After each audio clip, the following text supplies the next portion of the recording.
You are watching Rahinijar TV with Ilama Sayyid Abdul Basit Bukhari. رجیم بسم اللہ الرحمن الرحیم صلو علی الحبیب اللہم صلی علی سیدنا و مولانا محمد مبارک وسلم وصلی علیہ. مل کے پڑھیں جی. بسم اللہ الرحمن الرحیم. الم تر الی الذین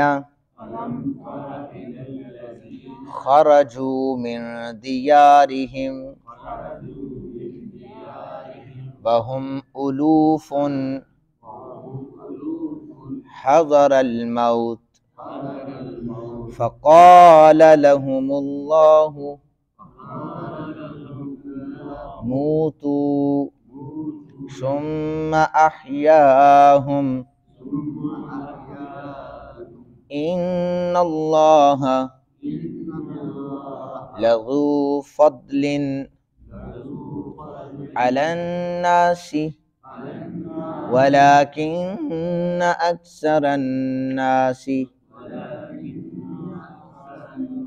لا يشكرون.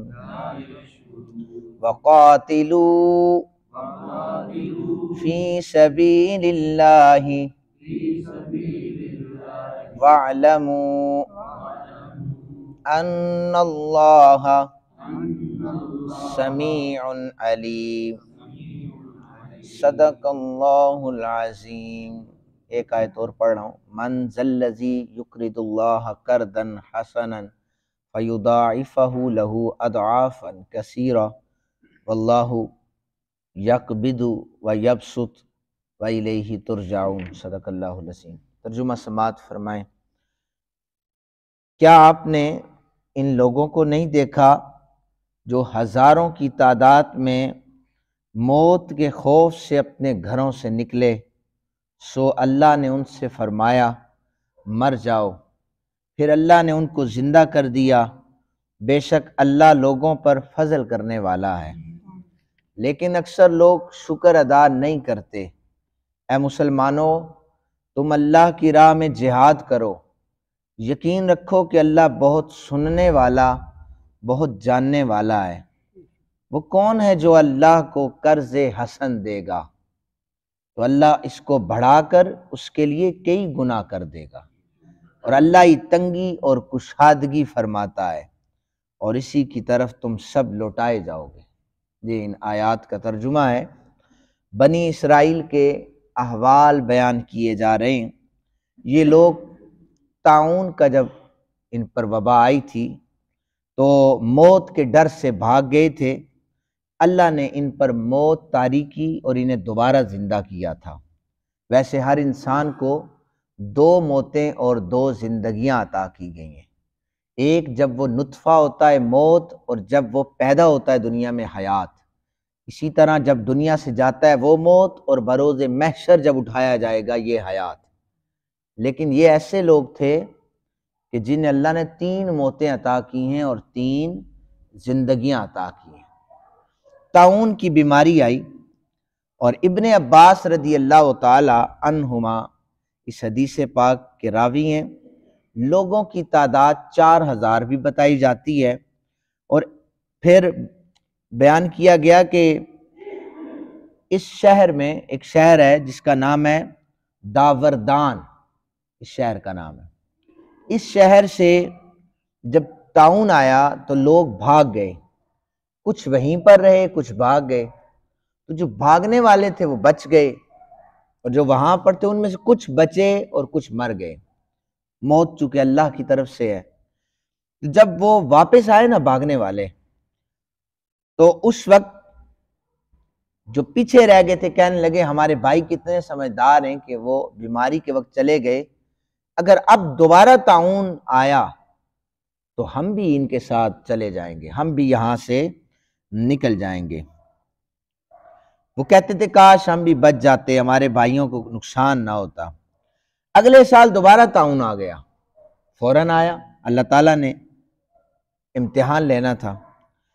اس دفعہ سب لوگ بھاگ کر جو رہ گئے تھے پہلے والے وہ بھی سارے، اس دفعہ ان کی تعداد 30,000 کے قریب تھی.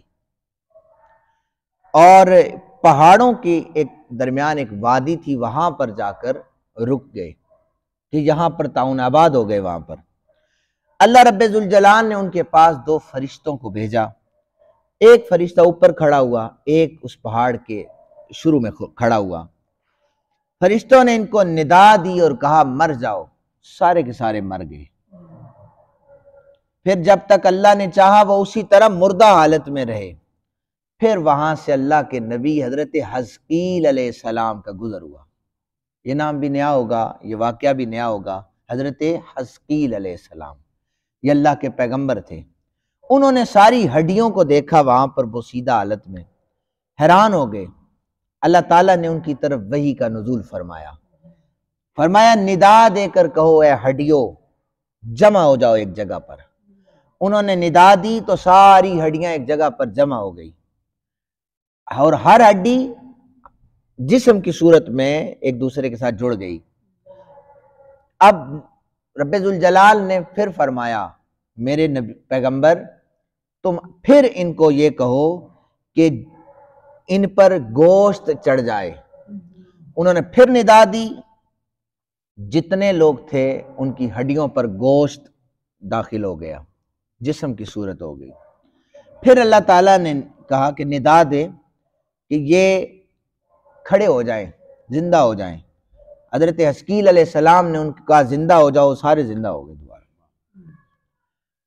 اب وہ جب زندہ ہوئے ان کی زبانوں پر بے اختیار جاری تھا سبحانک لا الہ الا انت۔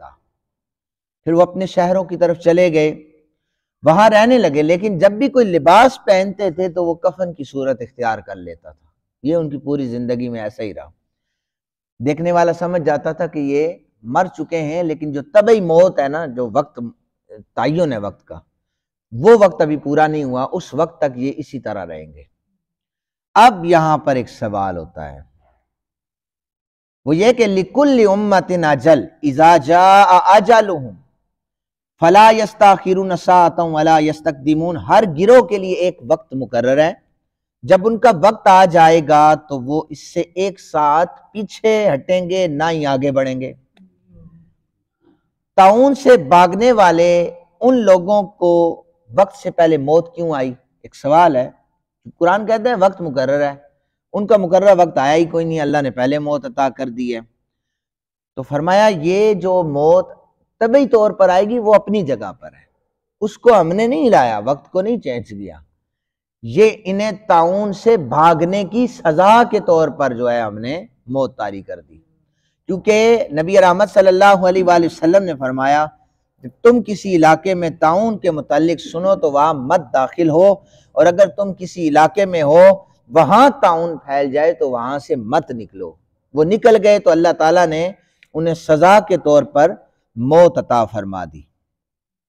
یہ ان آیات کی تفسیر ہے۔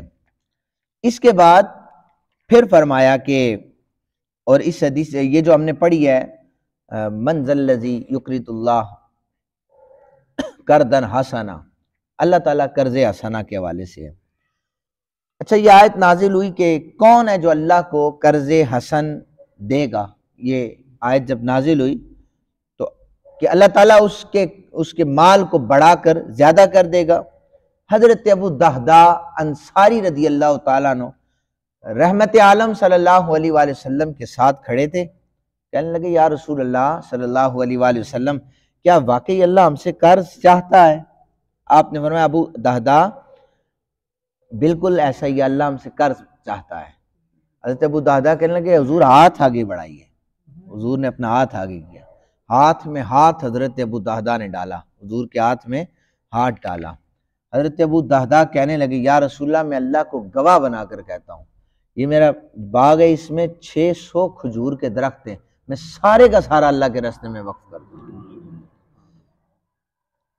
اور جب باغ کے قریب پہنچے نا تو حضرت ابو دہدہ نے باہر سے کھڑے ہو کے بولا ام الدہدہ باہر نکل آؤ، یہ باغ میں نے بیچ دیا ہے۔ پاکیزہ بیوی تھی، سید عالم صلی اللہ علیہ وآلہ وسلم کی صحابیہ تھی، یہ نہیں پوچھا کس کو بیچا ہے، اور یہ بھی نہیں کہا کہ ابھی گھر میں بچے ہیں کھانا کھانا ہے، انہوں نے ہمارا مال ہے، مویشی ہیں، باغ ہے، نہیں، بچوں کو لیا باہر آ گئے. باہر نکلنے کے بعد سوال کیا دہدا کہ ابا کس کو بیچا ہے؟ حضرت دہدا کہنے لگے اللہ کے ساتھ سودا کر لیا. ام الدہدا کہنے لگی بہت اچھا سودا کیا ہے، اس سے اچھا سودا ہی کوئی نہیں ہے، سب سے اچھا سودا ہے. اور پھر نبی رحمت صلی اللہ علیہ وآلہ وسلم نے فرمایا کہ جو شخص اللہ تعالیٰ آسمان کے دروازوں میں سے ایک دروازے پر ایک فرشتہ یہ کہتا ہے کہ وہ کون ہے جو آج اللہ کو قرض حسنہ دے گا اور کل اس کی جزا لے لے گا. حضور نے فرمایا کون ہے جو اللہ کو اس کی قرض دے گا اور اس کی کل جزا لے لے گا. اور پھر فرمایا کہ پھر ایک فرشتہ کہتا ہے کہ اے اللہ خرچ کرنے والے کو اس خرچ کا بدل عطا فرما. یہ فرشتوں کی دعا ہے. ہمارا بینک بیلنس اتنا ہوتا ہے ہم اللہ کے راستے میں نہیں دے رہے ہوتے، لیکن فرشتے کہتے ہیں یا اللہ جو تیرے راستے میں خرچ کرتا ہے اس کے مال میں برکت عطا فرما دے. آقا کریم صلی اللہ علیہ وآلہ وسلم نے فرمایا، امام بہقی نے اس روایت کو نقل کیا ہے کہ اے ابن آدم، اللہ تعالیٰ فرماتا ہے اے ابن آدم اپنے خزانے کو میرے پاس امانت رکھو، نہ جلے گا نہ ڈوبے گا نہ چوری ہوگا، جب تمہیں ضرورت پڑے گی میں تمہاری طرف لوٹا دوں گا. ہمیں کب ضرورت پڑے گی؟ جب محشر کا عالم ہوگا، نفسا نفسی کا عالم ہوگا، سورج سوا نیزے پر گرمی برسا رہا ہوگا اور گناہوں کی دلدل میں ہم دسے ہوئے ہوں گے، اور اس وقت ہمیں پتہ ہوگا کہ ہماری نیکیاں کم ہو چکی ہیں، گناہ ہمارے زیادہ ہیں، میزان پر پلڑا گناہوں کا وزنی ہوگا. اب ہمیں ضرورت ہوگی وہ اعمال جو دنیا میں کیے ہیں، وہ سجدے جو دنیا میں کیے ہیں اور وہ عبادات جو دنیا میں کیے ہیں، جو مال ہم نے دنیا میں چھوڑا ہے. اب رب ذوالجلال فرمائے گا انہوں نے میرے پاس کچھ امانتیں رکھوائی تھی. یہ حدیث پاک جو میں پڑھی ہے، میں نے وعدہ کیا تھا یہ جلے گا نہیں، یہ چوری نہیں ہوگا، جب تمہیں ضرورت پڑے گی لٹا دوں گا. آج انہیں ضرورت ہے، انہیں ان کے مال کے عوض ثواب میں اضافہ کر دو، نیکیوں کے پلڑے بھاری ہو جائیں گے. تو اللہ تعالیٰ سے دعا ہے اللہ تعالیٰ ہمیں اپنے راستے میں خرچ کرنے کی توفیق عطا فرمائے، قرآن حکیم سمجھنے کی توفیق عطا فرمائے. وما علینا الا البلاغ.